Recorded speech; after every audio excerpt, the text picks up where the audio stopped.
Welcome back to Dmac's Mad Gaming. I'm your host, the Masked Gamer, and here we believe gaming is a lifestyle, not a hobby. I'm back, y'all, and today I got a really interesting topic to discuss with you guys.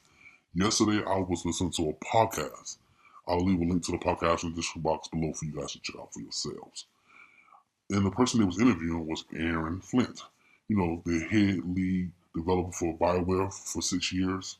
And they was talking about his experience with EA and how it was when EA bought BioWare and what was the atmosphere like. What was EA's policies and were they mandating outrageous policies for the developers to follow? And so he started talking in the interview and he said some really interesting things. I don't believe half the shit he said, but we're going to go over it in this video. So, the first thing he said, it was a really great experience to be part of EA. EA is a great company. EA wants their developers to succeed. They want all the companies that they purchase and become part of EA to succeed. Because when they succeed, EA succeeds. And since they're a great company and they don't hinder creativity at all. And so one of the head interviewers in this podcast said, well, then what happened to Star Wars Battlefront 2 and Mass Effect Andromeda?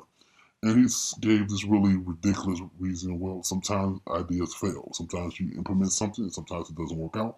You have to take responsibility for it. Okay, I understand that.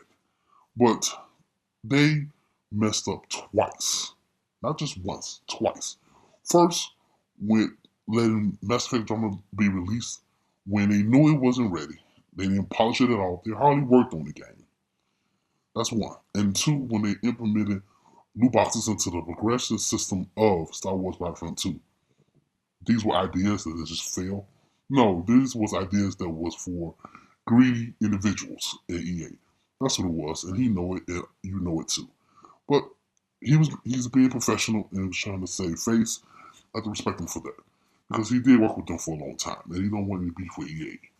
And he's saying that a lot of times people target EA as an entity and not look at it as a group of people making a decision. So basically, what he was saying was EA doesn't mandate the creators and the developers to do anything. It's all a group decision. They don't restrict creativity. They have some rules that you have to follow, some requirements you have to meet when you work for them, but they do not restrict creativity. And for him to say this, I thought was really interesting because they had to restrict creativity when they thought it would be a great idea to implement a loot box system. Now they already know gamers hate the loot box system with a passion. Not only you gonna put the loot box system into a game, but you're gonna put it into the progression system of a game. And you think you won't gonna hear no cryback on that? Come on. You know you was gonna hear something about that because people weren't gonna be putting money in just to progress in the game. They already paid $60 for the game up front, and those who paid for the expansion packs, they weren't gonna put more money into the game. And just because this system works in sport games doesn't mean it's gonna work in all games. Not every genre wants loot boxes in a game. Not every genre does. And for first person shooters and RPGs, the loot box system does not need to be in it at all. And EA knows that, and BioWare knows that as well. So this not no restriction of creativity is a bunch of BS, and he know it, and I know it, and the interviewers in that podcast know it. But the most interesting thing about this was because he was saying it's a business. They're there to make a profit.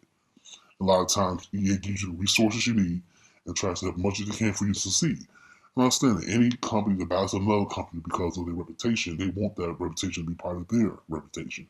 So I can understand that. 100%, I can understand that 100%, and I agree with that part. But some of the policies they was putting in place for these games was just maddening, insane. And I wanted to use this for Mad Mondays, but I thought I need to talk about it now because it's just been bothering me so much. And another thing they was talking about was the Frostbite engine.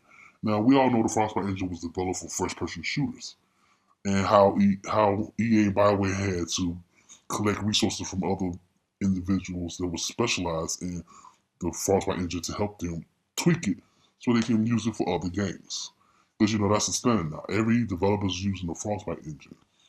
And he was saying when you're part of EA, when BioWare was part of EA, you don't try to copy what everyone else is doing. You try to be original and do things that you think will make your company look good, make your company look good. Put ideas out there that is different from your colleagues, and I understand it. Being innovative, creative, original, all great ideas. And the crazy thing about this is that the people that was doing the interview with Aaryn Flynn asked him if you met someone that was a gamer and posts on Reddit faithfully and watches YouTube videos and make YouTube about games, if they came to you and told you that EA is evil, the evil entity ruining great companies that develop great games, he said first thing he would ask that individual to look at is EA is not an entity, it's a company with a group of humans making decisions. And every person makes a decision together for what they want to do when it comes to games. What kind of system going to be put in place for the game? If they're going to be loot boxes or no loot boxes when the game is going to be released? What kind of publicity the game going to get and all that. So everyone works together to make decisions. And they don't restrict creativity at all. He says EA does not restrict creativity at all. And he got to be crazy or just being oblivious to the real problem because he knows that's not true. There have to be some restrictions on creativity because I don't think those who developed Star Wars Battlefront 2 or Mass Effect Andromeda thought that it would be a great idea to do some of the things they did for these games. And the thing that really pissed me off the most is how they ruined the Mass Effect series. How they set up there and ruined one of my favorite series from BioWare. I love the Mass Effect games, and I was hyped about Mass Effect Andromeda.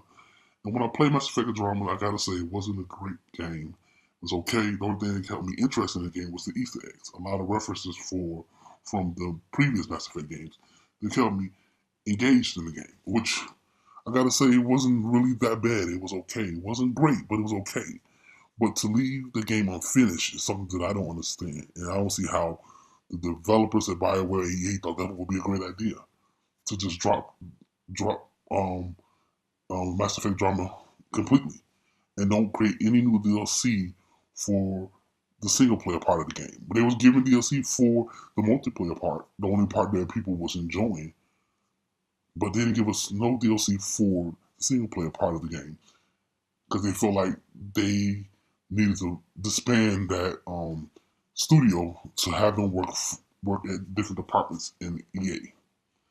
And I just thought that was crazy. But there's no restrictions on creativity. They didn't have somebody that was competent enough to lead that team, and they put restrictions on that team, and that team thought they was doing something grand, and they fell flat on their face, and they blamed the studio instead of blaming themselves for that failure.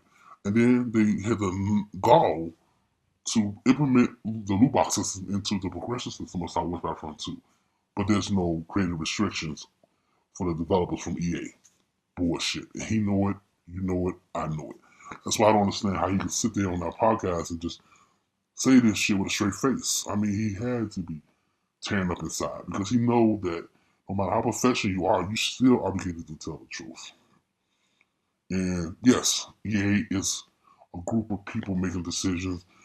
The developers like BioWare Studios are groups of people making decisions, but they are not making a decision as a group. One person is overriding everyone else and making all the decisions, and that's why these two games fail. Because develop a game takes a group of people, not one person. Not one person barking all the orders and telling them what they want them to do. It's a creative process that everyone has to pitch in to make great games. And I feel like there was restrictions. EA put restrictions on the head lead, the developer, and then he put restrictions on his team, and that's why we ended up with these two massive failures. Mass Effect Andromeda and Star Wars Battlefront 2. But from what he was saying in his podcast, you would think totally different. You would think it was just BioWare and EA thought this would be a great idea to release this game now because they thought they did a great job with the time they had, with the resources they had, and people was going to be okay with it. Then they thought putting the loot box system in the Star Wars Battlefront 2 progression system will be fine too because they'll give players more things to do, more things to strive for. They were wrong. And the gaming community spoke out on it, and they had to realize that there was a huge mistake. Now, has EA learned their lesson? I don't know, because I'm not going to be buying Anthem.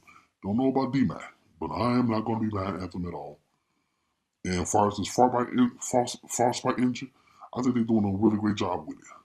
learn how to tweak it to use it for other things than first-person shooters. I gotta give BioWare credit for that because that was designed for first-person shooters, and a lot of them people at BioWare and EA working to tune it so they can make other games from it, like a lot of other development companies in the game industry, and I think they're doing a wonderful job with that. No problem with that. But far as these two colossal failures of games, I don't give EA or BioWare any sympathy at all because they knew what they were doing. It was a massive failure, and they was trying to cheat us out of a great experience. And Aaryn Flynn knows it as well. And that's why the people that were interviewing him kept asking him the same question over and over again. And he talked about people being paranoid, and we have a biased perspective on the situation. Please, I highly recommend checking out the podcast. It was really interesting. You will love it. Thank you for staying to the end of the video. I really appreciate that. Make sure you hit that like button to help out the channel, and use the share again to hit the notification bell and the subscribe button to be notified when I upload more videos. My name is the Masked Gamer. You've been watching Dmac's Mad Gaming, and as always, keep gaming. I'm out.